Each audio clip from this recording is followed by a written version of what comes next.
All you need. Hello? Hello, Whitey, you're in. Good man. You didn't let the technology spoil it.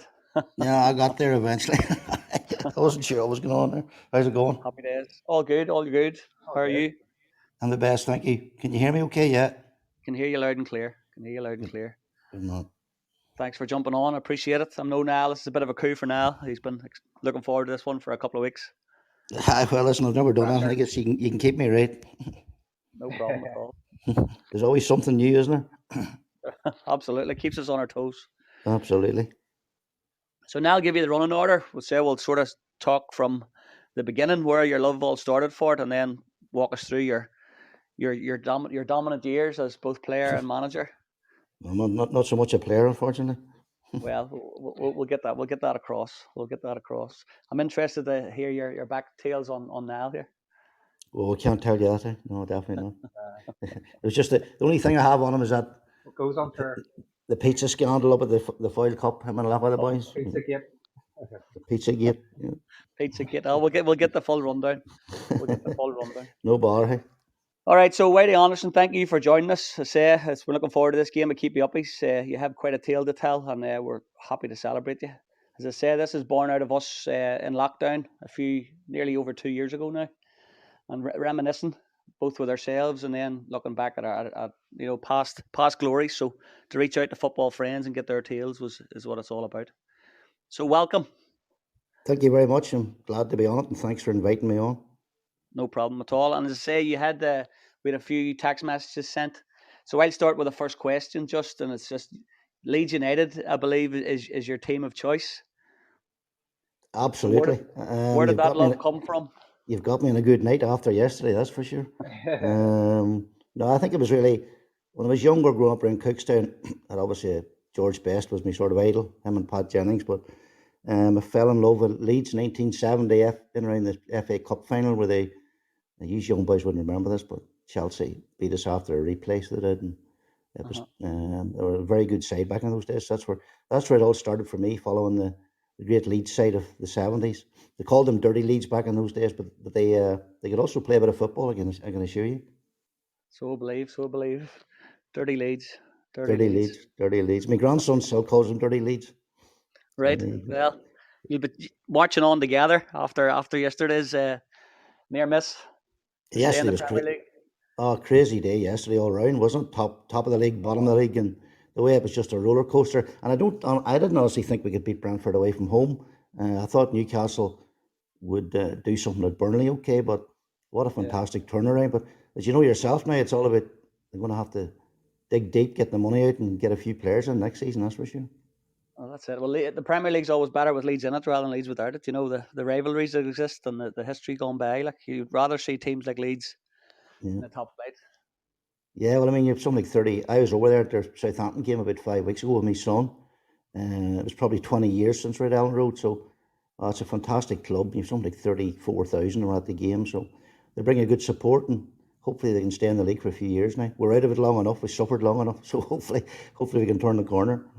Absolutely, swings and roundabouts. I'll hand you over to Niall. You can say your hellos, and Niall will kickstart your early years. Okay. Hey, Niall, how are you? Not too bad. And yourself? I was going to ask you, stick with Leeds here. What do you make of Jesse March? Do you think he was a good appointment? Funny at the start, I just, maybe I'm old fashioned. I just thought they should have kept Bielsa because he'd taken us so far. If we went down with him, so what? I might sound a bit wrong on some people's opinions, but I think he was very unlucky with injuries right through the middle. Cooper, Phillips, and Bamford, and if those guys had played the whole season, we wouldn't even been talking about Jesse Marsh, But I think the club made a mistake all around between the club hierarchy, Bielsa not taking players in January. I think that was their biggest mistake for me personally. But he's come in and he certainly says the right things, and he's very, I'd call him he's positive anyway. You don't get too many American coaches that aren't positive, to be honest. So yeah, he speaks well, but the proof of the pudding will be anyway as a full season next year. Well, that's it. Time will tell. Were you tempted to apply for the job and be after got the sack?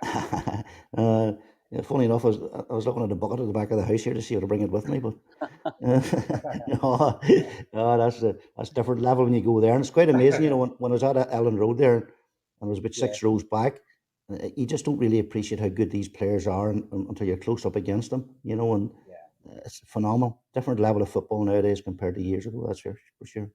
Mm-hmm. So to go back then, way back to your playing career, if you said you didn't have much of a playing career, but I'm sure you were a decent footballer, like your son Richard. Um, how did you start off with back in the day then? Well, I was more or less brought up in around Cookstown. I started off at Cookstown United. Did it at Cookstown United that time. The ambitious plan to try and bring Irish League football to Cookstown. I actually did. I played in the B division, but I played there and I was made my debut in the Middlesbrough League when I was 15, 16, and then I moved away from the area. So I had played in their senior team at that stage, and then later moved on to play for a team called NFC Cash in County Fermanagh when I went to work down there. And funny enough, I was at their awards night on Saturday night there. David Jeffrey was the main speaker, and I was a sort of second best backup. Uh, I'd been there 4 years. The club had looked after me very well. Played junior football down there in the Fermanagh Western, and then I made the decision to move to Ballinamallard in 1985. Somebody told me, great club, they have ambitious plans. So then went and played in the Fermanagh Western for them as well. Before then, got involved in the management stakes. I became a player manager in 1992. Managed the reserve team for 4 years before I got involved in the youth development program. I suppose as a player, if I was honest about it, I was probably, they presented me with a photograph the other day. It was a six-a-side team that won a competition in Fermanagh. Cash team did. If football had been six-a-side, I probably would have played for Northern Ireland, but unfortunately, it wasn't. It's 11-a-side. I was probably reasonably technically gifted, but I didn't have the rest of the attributes to go a lot further, to be quite honest. So who would you be likened with in this current Leeds team? Would you be like a Rafinha? I wish it was. My favourite player back in the day was Eddie Gray. He played on the Leeds team, but he played left-hand side. He's still living today, and he was a fantastic player. He used to, for a big man, he had great feet, great left foot on him. He's famous for the drag back. He's superb, great player. So I tried to model myself on him in those days, but unfortunately, I fell a lot well short of it, to be honest. You're a fellow left footer like a wand, no doubt. But as you say, getting up and down the pitch like the athletes do now. It's a different ball game, different gravy. It's different gravy, boys. That's for sure. So then you got involved then with the kind of youth academy. So what was your role there at Ballinamallard? Were you kind of overseeing all the underage groups, and then obviously you were managing your son's team as well? And so it must have been quite full on, even that role at the club. Yeah, what happened in 1996? Ballinamallard had went into the Irish League B division back then.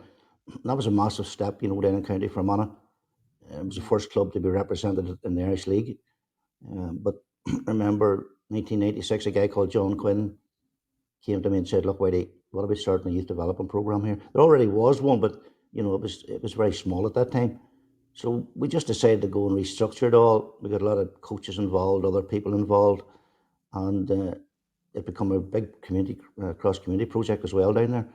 And from that point on, for about 10 years before I took over the first team, um, our teams developed and developed and developed. As you know, Niall, you went to the Foyle Cup in 2000. We went to the Ulster Youth League in 1998, which was a big step again, travelling up from Fermanagh. People thought we were crazy. What are you going up there for? Driving up and down there. But we wanted to, because in 1999, we actually won our first youth title, and we thought we'd won the World Cup, But then we dominated the youth leagues for years, but that's not what it was about. But it showed we come a long way. We developed our own players. So myself and John overseen that for years. As you say, I went through all the various age groups from under 13. We wanted to send teams to tournaments as well, because taking kids away to the likes of the Foyle Cup or taking teams to England or Italy, and we took, after that Foyle Cup experience that you had with ourselves, We went to the Gothia Cup in Sweden where there's 1,350 teams, and they call it the World Youth Tournament. An incredible experience. So we wanted the kids to get an identity with the club. So they started off at 5 or 6 years of age at the mini soccer centre. And then, to be quite honest, we won the Irish Youth Cup in 2002. And then I managed the team that won the Irish Youth Cup in 2006 after beating Linfield Crusaders and Glenavon on the way to the final. So that's before I took over as first team manager. So to be quite honest, we would not have got promoted to the Premier League in 2012 if it hadn't been for our youth development programme. It's as simple as that. Yeah, so you were basically just setting the foundations, weren't you? And then you kind of reap the benefits of that 10 years later. It was obviously fantastic work. Um, and I was just reading up then in your 2006 Harry Cavan Cup Yeah. victory, and you had some excellent players in there as well. There was, is it right? Ryan Curran was he part of that 2006 side? No, you're thinking maybe No, you're thinking maybe a Chrissy Curran maybe who came on into our first Christy team Curran, later on. that's it. Yeah. Yes, No, yeah. I'll tell you who we had in that team. Like we had Mark Stafford in that team. Mark went on to, as you know, captain the team, had won the championship, and then went on to play for Linfield for 5-6 years. Had a great career there. We had Andy Little, who went on to play for Glasgow Rangers at that time. Yeah. We had, I don't know, we just a good squad of players at that time. Grant Hutchison, Darren Higginbottom, Richard Flaherty scored an absolutely cracking goal that day, 89th minute to win it 1-0. We had a lot of decent players there at that time. So, and then it's Dwayne McManus, as you know, you played with Dwayne Mono. Mm-hmm. It was Yes, Mono you played with Mono, I think, exactly. now, didn't you? Yeah, That's right. Yeah, up yeah. front. I think he was your partner in crime in that Pizzagate thing at the Foyle Cup. But no, look, it was a cracking wee side, and then we took over the first team that year. To be quite honest, we got relegated into the second division of the championship or Irish League, and then 1998 the championship was. It was the inaugural year of the championship with a restructured Irish League, and we started to build a team. A lot of youth players come through, and we got stronger and stronger. And I suppose our greatest victory was, I would say, 2011. We beat Lisburn Distillery in the Irish Cup replay at home 4-2, and it was a great night at the club. It was probably the first of the big nights under floodlights. We just got the floodlights in about 6 months earlier, and we played Crusaders in the quarter final at home and got royally thumped 5-0. Shirley Dallas was playing that day, and it was after that I realised, if you're going to do something, you're going to have to get a few players on. So that's what we did do. Mhm. So just fantastic times. To take you back then to the Foyle Cup, you'd invited myself and Stephen Murray Mm. from the Oxford Sunnyside underage team to play in that tournament. Mm. And I know we didn't win anything, but I think we were chatting about it before. It's really just even the memories and the experiences that we had, because that's probably one of my football memories that sticks out. I've won a few things with the underage team and the Oxford Reserves and whatnot. But that Foyle Cup experience was just fantastic. And Richie, we ended up playing of all teams Leeds United Yeah. That's right. in one of the rounds. And we did rightly for the best part of the game, but I think once Leeds got that first goal, we were buggered. Yeah, that was the start of the Foyle Cup. He went that Foyle Cup was the first year he actually went, if I remember rightly, and we're still going to 22 years later. But you're quite right. We played Leeds in a league game, or the group stage, sorry. And I was chatting about it one day, and I think it was 12 minutes to go. It was 0-0, but we're getting it was like Battle of the Alamo. Our boys, these boys could hardly walk after it, but I think they scored three then near the end of the game. But James Milner was playing, and Aaron Lennon were playing that team. Two good players. So yeah, you're quite right They're in all what you right. say. Sorry. They're all right. Like James Milner, he's he hasn't had a bad career, I'll tell you that. No, okay. he's strong. Yeah, he's a strong player. Yeah, and if you remember that time, he was just a machine even at that age, wasn't Yeah, A good Leeds and man. he could well be playing on Saturday. We're stuck for a few midfielders, but he's it's unbelievable. Like at 36, he? Yeah. he's still getting about the pitch, and they say on whatever the manager or whoever's interviewed that he's still the fittest player in the squad. When it comes to the bleep test and pre-season, unbelievable how he keeps going.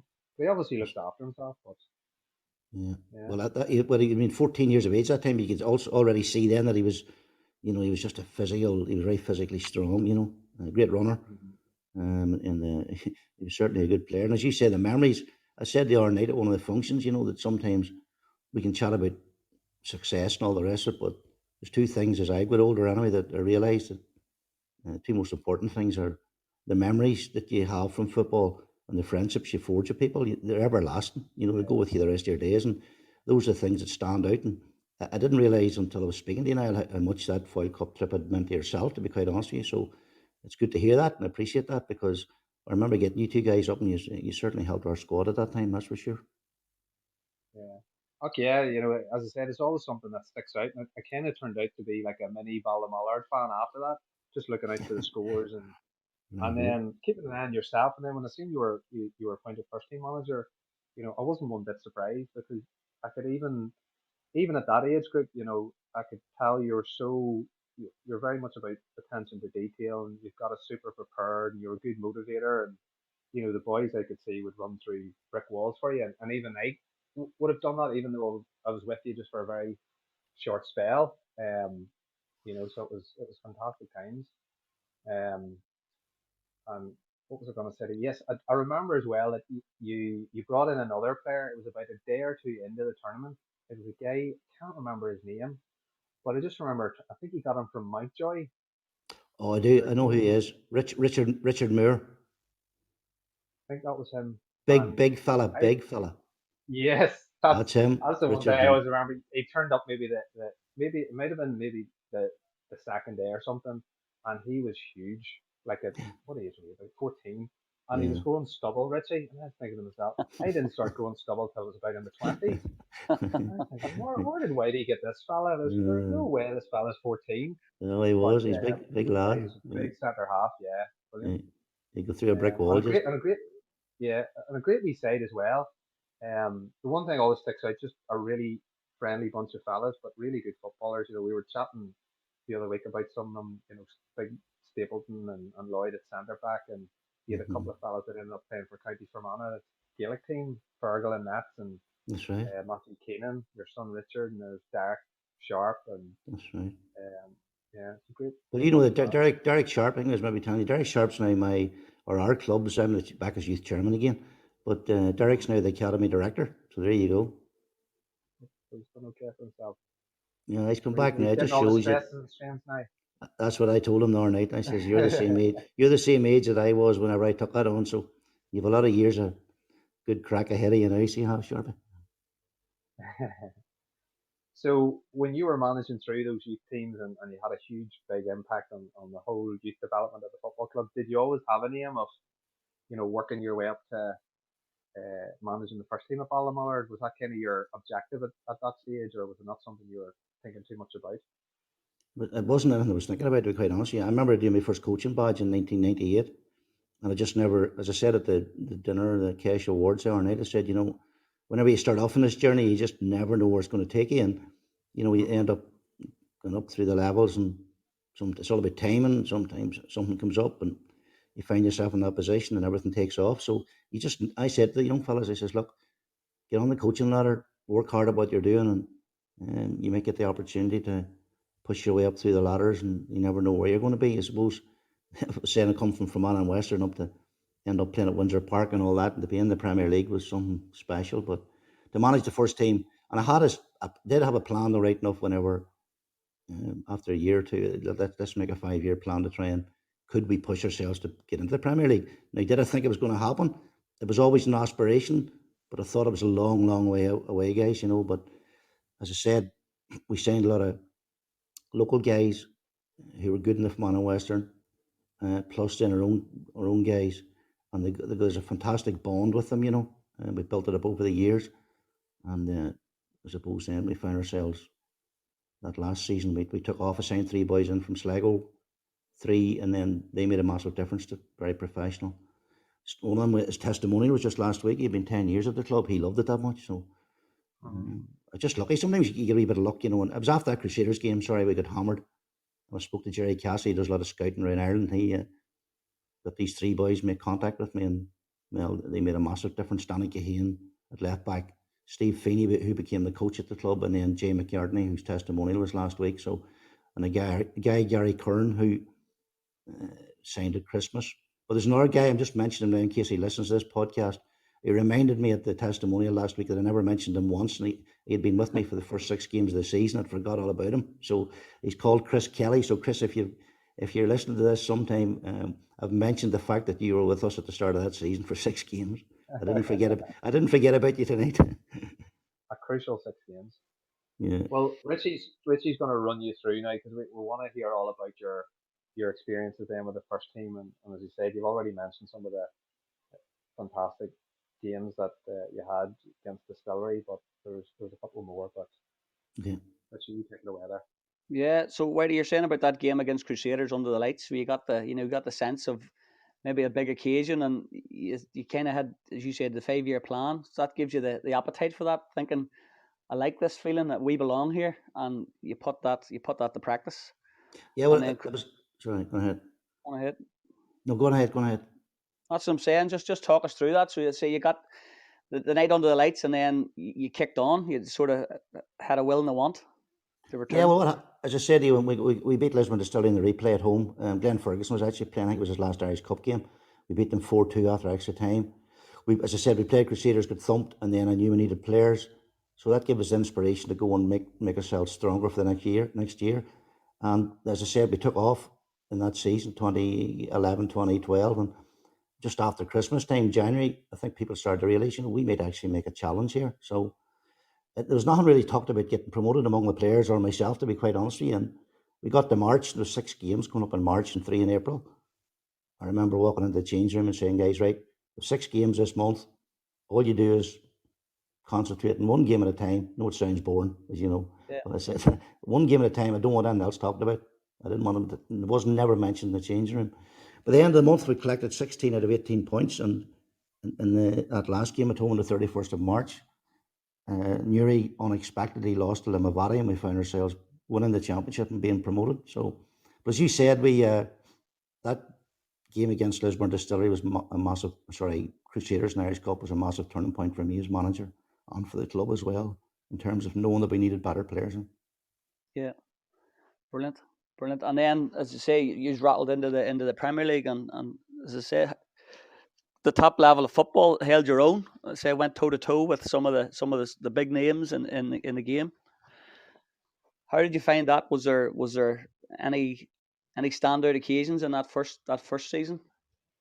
The first season was a massive season. I don't know where to start. I mean, it was, I think whenever I was asked, how do you think you'll do, Whitey? He says, all we're going to do is finish as high up the table as we can, get as many points, and that was our simple objective. But we worked very hard in pre-season. With a great fitness program with a guy doing it was brilliant. With a young side that was, well, a youngish side there definitely were. And I suppose they were local. We brought in Alvin Rice on top of that, Conor O'Grady from Sligo, and then somebody else, and I better remember who he was. But Ryan Campbell, of course, the Rocket, brought him in, and we strengthened a wee bit, but they didn't overstrengthen. We didn't go and break 6 players in, because I wanted to give those guys the opportunity to play in that championship thing to earn their spurs in the Premier League. So, we drew 2 all with Dungannon at home. I'll be quite honest with you, after 20 minutes, we're 2 down, and I thought, blimmin' heck, welcome to the Premier League. Yeah. Come back to 2 all. Went to Lisburn Distillery the week after, won 5-1. Jay McCartney got a hat-trick. Then there was the biggest one that we talked about that year was we go to Linfield, to Windsor Park, and I mentioned it the other night, and David was there. David Jeffrey was at the awards, and I didn't know what to expect up there, and we just played counter-attack football. It wasn't there's no rocket science in it. We defended the middle third of the pitch. I think they call that a mid-block nowadays. But we got new terminologies. New terminologies. So I'm old-fashioned. Defended the middle third of the pitch and counter-attacked. We won 3-1. And I remember my son ringing me afterwards and saying, "Dad, that interview, you were very quiet. You were very subdued." I says, "I'm still in shock." So, I think half the Irish League was in shock. So, and the next one, just very quickly, was we went to Lisburn. No, we went to Cliftonville a couple of weeks later, and we beat them 1-0 in the 90th minute. They weren't beat at Solitude that year, and they won the league. And they were an exceptional side. So those are 2 big standouts, And at the end of the season, we beat Linfield again at Windsor Park 1-0 after the split. So that first year was incredible, to be quite honest with you. We ended up fifth outside the Belfast side. You had Cliftonville, Glentoran, Linfield, and Crusaders are the top four sides, and then here comes the country boys with 1,700 people living in the village, and we're fifth in the table, and people are thinking, how did that happen? That's it. Unfashionable is, I believe, what they called you back then. Unfashionable, absolutely. Unfashionable. Yeah, but we actually had a very good side, boys. We really, really had a good side, but unfortunately, as what comes with the territory is then the clubs are looking after your best players, like Mark Stafford, Linfield were after him, but he stayed for a few years. Yeah. Rob Davy Key, Portadermer chasing him at that time. Leon Carter's Glenavon were after him. And there's other ones. Chrissy Kern then, after that first season, he signed for Tommy Breslin's team at Cliftonville. So Chris went on about a good career at Cliftonville, still there at the present time. I suppose that's always the fight, is you're fighting against the financial backing of the other teams. And listening to Nal there talking about the culture you created at the Foyle Cup, that was probably your biggest attribute and your go-to. You had to rely on that culture to keep the boys on side and let them buy into it and kick on. Going against the pedigree of the top four clubs, as you say, in Belfast, with money to burn, maybe, or could offer more money, but couldn't offer the same culture. No, that you're quite right, because they were all as local each team, and the furthest ones away were Sligo, and all the boys got on well together. And most of them, to be quite honest, were single guys at that time, and they didn't have children or family, so they really committed to it. You know what I mean? When I remember other Irish League managers saying, "I don't know how you boys do this." Every other week, is an away journey. It's the same with other youth teams now. We play in the National League, and it's a mountain trek. And the money it costs for our buses and all is serious compared to other clubs, but I think the bus journey is what made it for us as well. We go in the bus. If you won a game, there's great crack coming home. Boys stuck a few beers in the bus, and the singing was good, the banter was good, and it just built up a fantastic relationship. And you can't coach that, guys. It's the guy, all the players, they bring that together. They got the character and the fun, and that stood us in massive stead. There's absolutely no doubt about it. Brilliant. And you say that the money that it costs, I'm sure you had to rely on individuals and businesses and stuff. Sponsorship would be key. So there's people working in the background spinning wheels for you just to keep you on the pitch. Well, look, Ballinamallard's a very community-based club. We're living down a small area. Well, sorry, it's a big catchment area, but there's not a big population. Somebody said to me about, why do you have some catchment area to get players? And I says, well, it's a big catchment area, but it's only about 60,000 people in Fermanagh at that time. I think I looked up one day and I thought it said Lisburn District Council area is more than 60,000 people. So, but the people we had working behind the scenes, and still to this day, the volunteers and the work that they put in to keep that club, to put the club where it is, and to keep it where it is phenomenal. And our facilities now are excellent. It's probably the best pitch in the Irish League. I think anybody's put down on would say that. We've an AstroTurf pitch now beside our main pitch, and obviously new changing room block probably from the time you were down there now. And so I think the club is a lot of hard work by volunteers, and it's the same in any club throughout the country. They all have volunteers, no matter what level you play at, and you can't do without them. It's as simple as that. Absolutely, big time. So, what was any particular one standout moment in your reign as Ballinamallard manager that you hold dearest? Wow, that's a good question. I suppose I'd win at Windsor Park the first time, because to go to Windsor Park and win your first visit has to be a big one. We played then in the St. Cup as well, because we got into the St. Cup the year after and played St. Pat's. I was live on television. We were beat 1-0 at home on a horrendous night. I went down and played them in the return leg and we were beat 5-0, but they were an exceptional side. They were so good. Yeah. But I would say I'd have to pick out that Linfield victory. We beat them 3-1, and we really were good that day, and enjoyed to watch, to be honest with you. So I suppose I would have to be up there. I suppose, well, obviously winning the championship, getting promoted, would be obvious one, but overall, just to see the club playing in the Premier League, we're in 6 years. I know now, hopefully we can get back there, because it brought a real buzz to the county, and you have people who'd never been at Ballinamallard coming in to watch games, and I think everybody was taken in by it and were shocked themselves. But obviously, a lot of people are very proud that County Fermanagh was being represented in the Irish League for the first time in over 100 years of Irish League football. So I suppose there's lots of wee things there, I suppose. Yeah, I'm sure, and I'm sure you're proud yourself to say you instilled that foundation way back when to go through the youth setup and then lead the first team. You know, you're written in history. You're living legend if you like. Yeah, no, I'm sure I'm a legend. I was with a legend on Saturday night, David Jeffrey. That's what you call a legend. But I mean, Well, you went toe to toe with them. You know, you went toe I to toe did. with them. Yeah. Well, I'll tell you, there was another wee one just quickly. In my last year, we played Linfield in the League Cup at Windsor, and David Healy was announced as manager that night. Now, it's not down officially as his first official game, I'm led to believe, but his name must have been on the card because he was standing down the line for me in the second half giving instructions. And Right. we beat them 1-0. And and to be standing down the line with, as I said, you never know where this journey is going to take you. But I'm a big Northern Ireland fan, and Yeah. to watch David Healy playing and to see him down the touchline for me, to be honest, I'm not afraid to say it was something special as well. But actually beat them. We beat them 1-0. Brilliant. And I Brilliant. don't think So I don't something think he was I don't think he was too happy with that, right enough. But he was beat 1-0. no, He's quite changed things around since that. That's for sure. he definitely has. Believe it or not, only recently Oxford Sunnyside, our club, maybe you remember that, but they played Linfield in the cup. You talk Yes. about going to Windsor Park and getting the Mhm. feel in the sense of I'd like to be back here again. This is a sort of environment I enjoy being.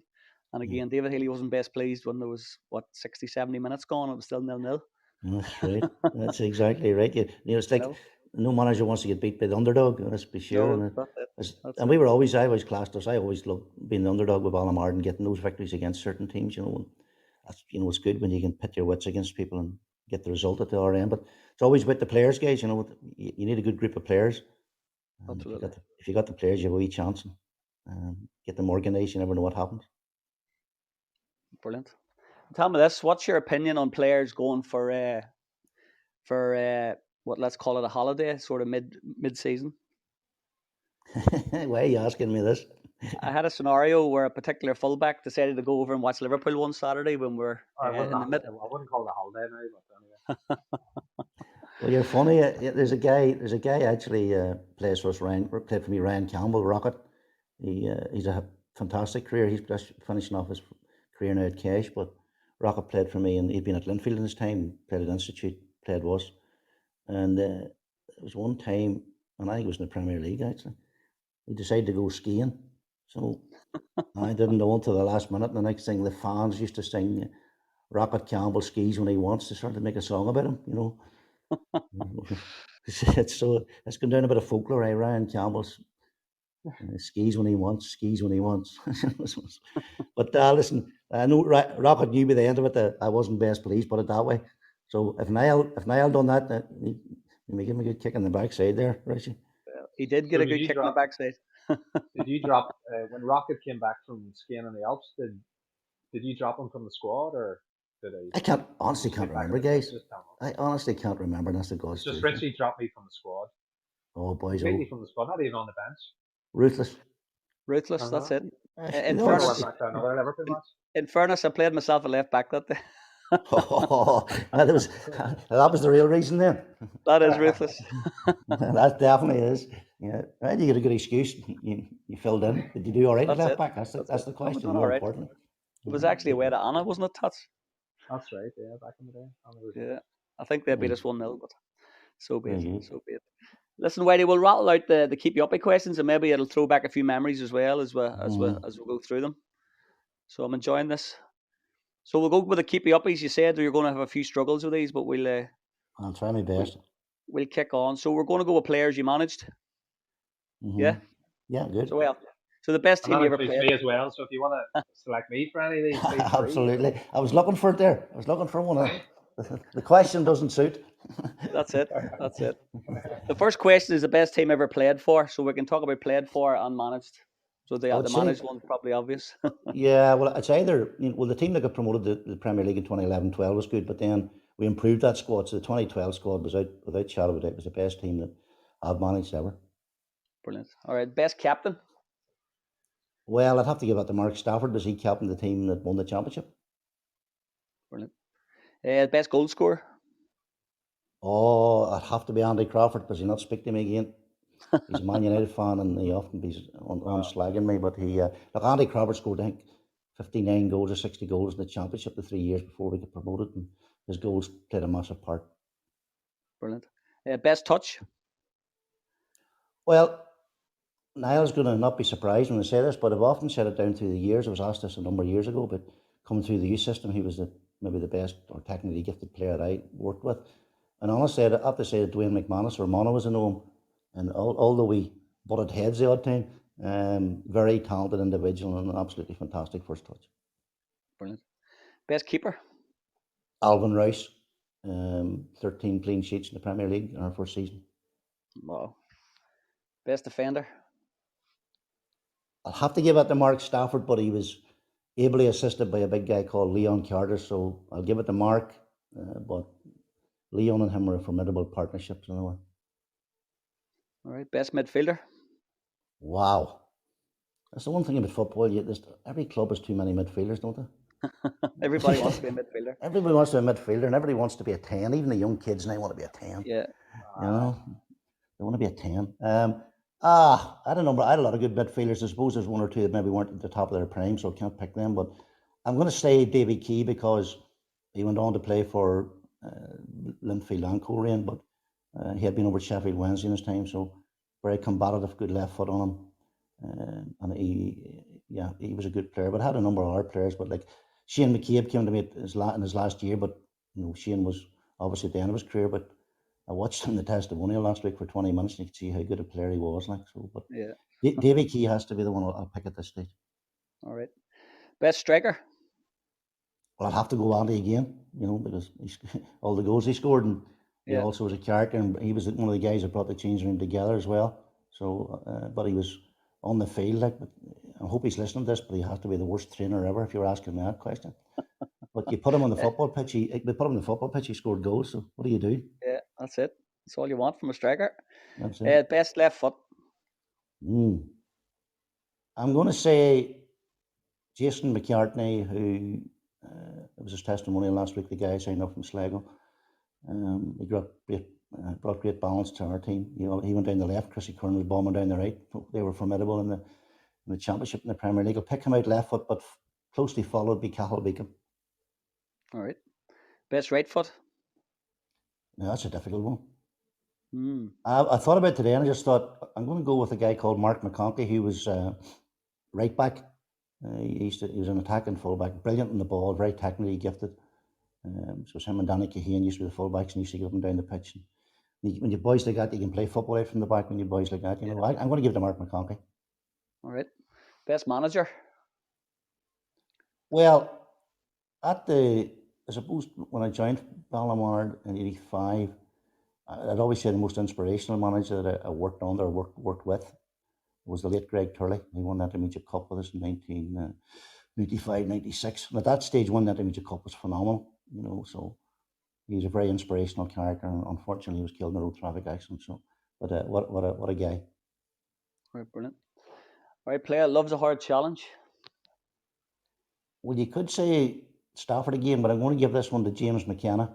That's Kieran McKenna's brother, by the way, at Ipswich Town now, manager. Mm-hmm.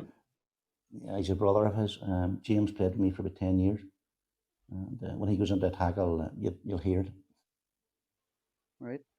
And this one's definitely not for Niall. Quickest player? Quickest player. I would have to say Chrissy Kern when he was in his, when he was younger. I remember as a youth player, I was told about my assistant coach, a guy who went on to be my assistant coach, Brian Cavan. He says, "Whitey, there's a guy playing for me at the minute. He's just appeared out of nowhere, never played football, from Swaddling Bar, called Chrissy Kern. Just after scoring a hat trick for me on Saturday. Never played in the team, didn't know where he was going to be playing. Yeah. And he just glided over the ground, like, just it was a bit like Alex Ferguson said about Ryan Giggs that time. It was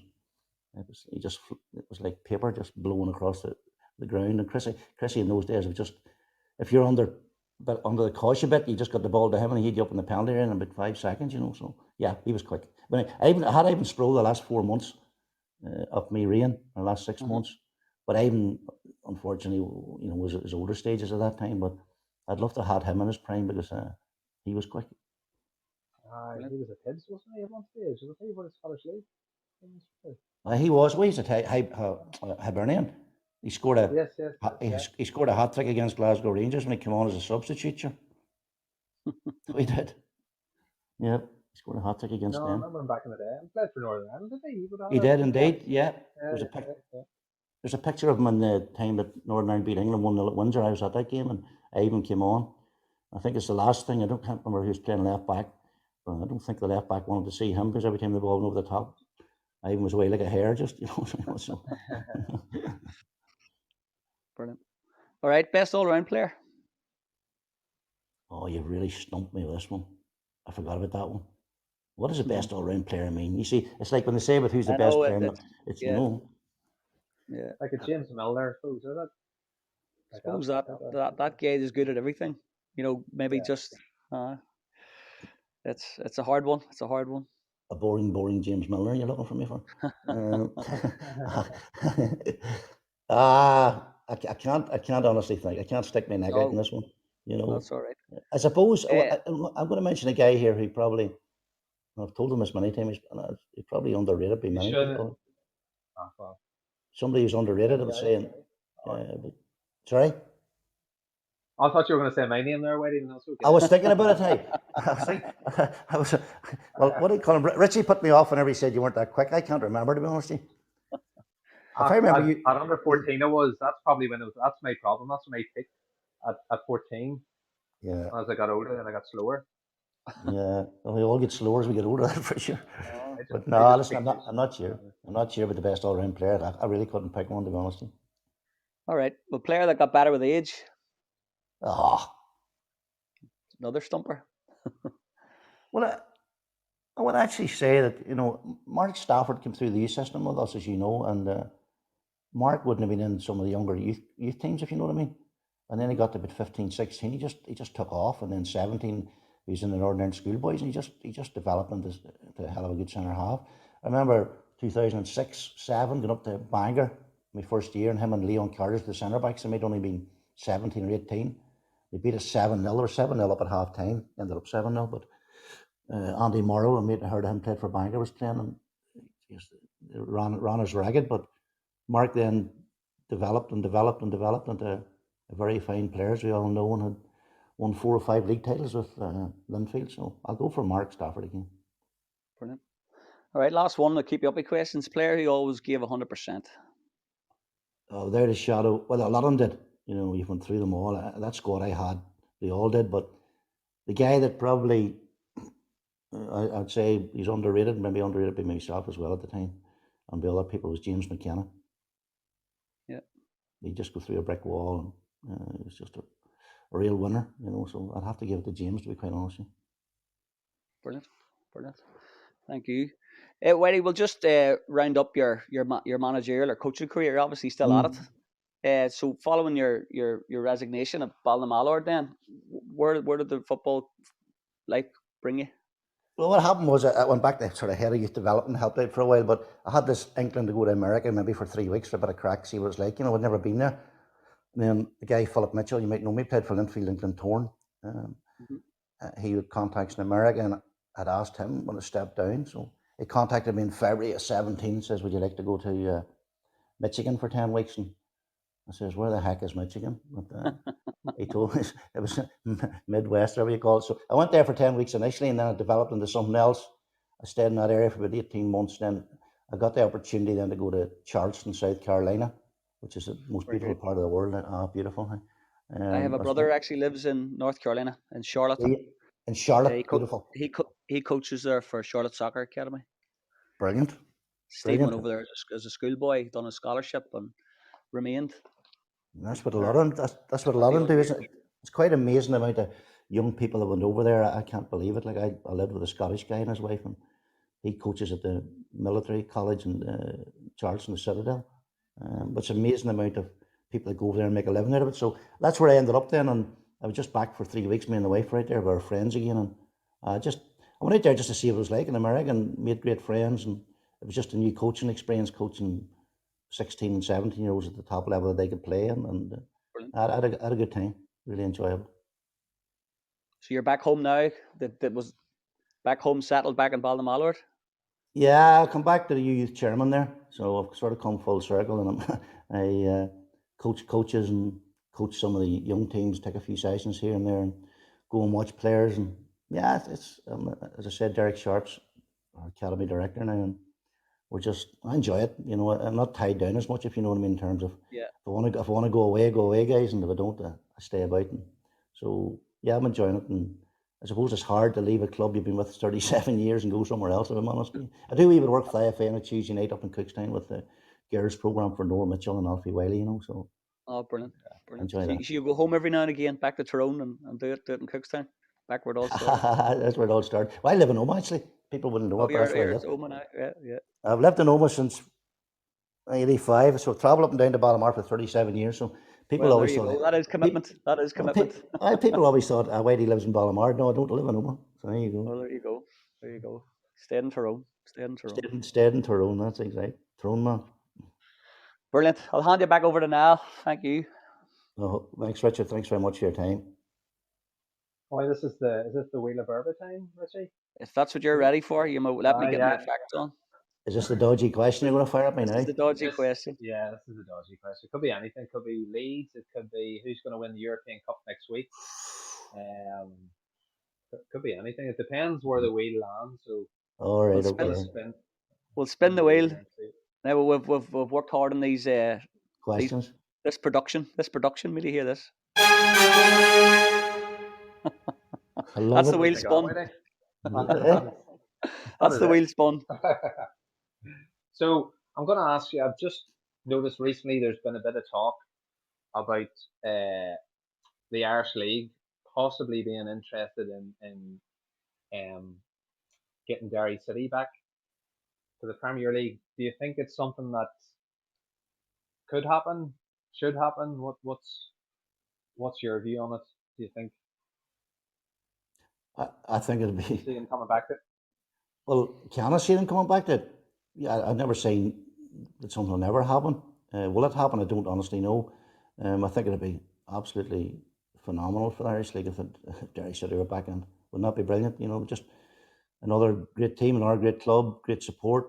It would bring a lot to the Irish League. There's no doubt about it. But we all know the problems that exist, that Yeah. could exist with it, and could they be able to control the fans that go there, or when they go somewhere else? And you know what it's like. Certain clubs would just be could be difficult for those clubs. But Mhm.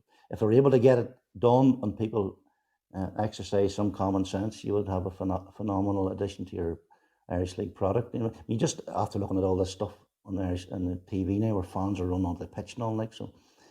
How do you control the fans? You know, but I think it's a no-brainer if you can get them back in and something could be organised. It'd be brilliant. Yeah. Because it's been a fantastic season, hasn't it, in the Irish League? Like I would always keep an eye on it, but I felt this season, I really sort of got sucked into it between, obviously for the large part of the season, Linfield, Glentoran, and Cliftonville, and uh, Glentoran then kind of fell away towards the end of the season. Then the League Cup was a fantastic match between Cliftonville and Coleraine. What did you Yeah. make of the whole Irish League season, and talking about even attendances massively going up as well, and pretty Yeah. much uh, most home grounds. Yeah, it's been a big success. I think the gap's going to get bigger and bigger, as you know, just because of the money some of the clubs have. But it's been a Yeah, phenomenal league. You know, went right down to the wire again, just like the Manchester City Liverpool situation in the EPL. So, you know, it was nip and tuck, and it could have went once again. Cliftonville could have got the nod over Linfield, but Linfield hung on, and you have to give David Healy the utmost respect for what he done there in terms of he's under a lot of pressure at Linfield, and some people would say that they weren't as potent up front this season, but they still won the league. You know, so phenomenal achievement. You've obviously Glentoran, Larne, Crusaders. You know, they're all quality clubs, quality sides. So I suppose most people are surprised that Glentoran didn't push it a bit better. I know they would have expected to probably made a bigger challenge, but be interesting to see what happens next year. But certainly a fantastic league this year. There's no doubt about that. yeah. And I was just going to ask you a wee question as well. Just one more is, Mhm. um, we'll probably have managers listening to the podcast, or people maybe thinking about going into management, or maybe just starting off in management. Um, what piece of advice would you give somebody that's maybe in management, just starting off or thinking about it? Is there any particular advice you would give them? Um, Any words of wisdom from I'd say, Ballinamallard? I think no matter what I'd say, they'll probably heard it before, and I suppose it's the same old stuff. It's like anything in life, you got to work hard at what you do, and I think maybe all coaches should earn their spurs and not try and jump up the ladder too quick. It does you no harm to work at grassroots, work your way through it. I think that's the same in the English Premier League. Some managers, you just went straight into the top level. So work hard, educate yourself. The game is changing that much, and there's so many resources out there now in terms of that coaches can access now. So listen to others, and you'll pick up a coaching session from somebody else, but you might add your own wee twist to it. I think be yourself. I suppose that's one thing. Just be who you are, and don't try to be Jurgen Klopp or what do you call him, Pep Guardiola, because we're not like that. We don't have that personality. Don't try to be a David Jeffrey, because David Jeffrey has his own flamboyant and fantastic personality that he has. How could you be a David Jeffrey? He's unique. So just be who you are and believe in yourself, and I suppose be a bit stubborn and always stick to your principles. I suppose that's what it is. But and I think if you can, it depends what level you're going to. If you can get the best group of players at that level around you, you have a good chance of them. Absolutely. I don't think you'll get much better advice than that, Richie. No, 100%, 100%. So just before you go, Whitey, again talking about the foundations that were built, 2019 Cup final.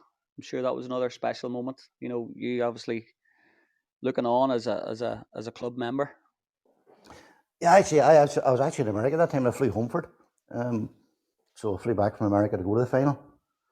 It was a fantastic occasion for not only the players and the committee and founder members that were still alive, but the village came out in big numbers, and large parts of Fermanagh went to it. It was just on the day. Crusaders were just too strong, but they've got the Irish Cup final is it's a fantastic achievement without a shadow of a doubt. And I think we conceded very early on, which we didn't want to do, but that probably set the tone a wee bit, and you're always playing catch up. But what a big occasion as well. When you think about it, promoted to the Premier League in 2012, Irish Cup final in 2019. It's not bad, I suppose. It's not It's bad. definitely not. I'd say, and you've got taste for it. I'm sure the process is to get back there again. Yeah, well, I know the AGM was on Friday night there, and Harry McConkey just outlined that that's what he wants to do, is get us back to the Premier League. And this season they were flying, and whereas we had a fantastic month in March, for some reason this year Ballinamallard had a bad month in around February, March, so which cost them. So it's lost the momentum for whatever reason it was. So yeah, and I think the championship next season is going to be tough as well. There's Warren Point will come down. They'll without a shadow of a doubt will be strong, and Ards, Loughgall, Welders. I don't know who else. Anna will still be there. Obviously, they lost out in the playoff, but it's not going to be a soft league next season, that's for sure. No, keeps it interesting. I think that's us, Whitey. We'll wrap it up. That's the guts of an hour there. You've give us your tall tales. I really appreciate it. Well, hopefully you can make sense of it all when you edit it. No editing required. No, listen, it was very, very enjoyable. I enjoyed it. It's something different. I've never done anything like this, so no, it's great. I've really enjoyed it, guys, and I wish you all the best for whatever you're doing in the future with it. Brilliant. Thank you very much. Yep, we'll go from there. Take care, Whitey. I'll say. Yep. Send us whenever when it's going out live, will you? So or not live, whenever you're setting it up, when you're putting it out. Oh, I will put it. I'll keep you on the group chat until it's published. It'll probably be lunchtime tomorrow, and then we'll go from there. Top man, thanks very much, chat guys. again. Thank you, Whitey. All the best. You take it easy. I will. Take care, boys. All right. Take care. Good luck. Right. Take care. Bye-bye. Bye. Bye. Bye.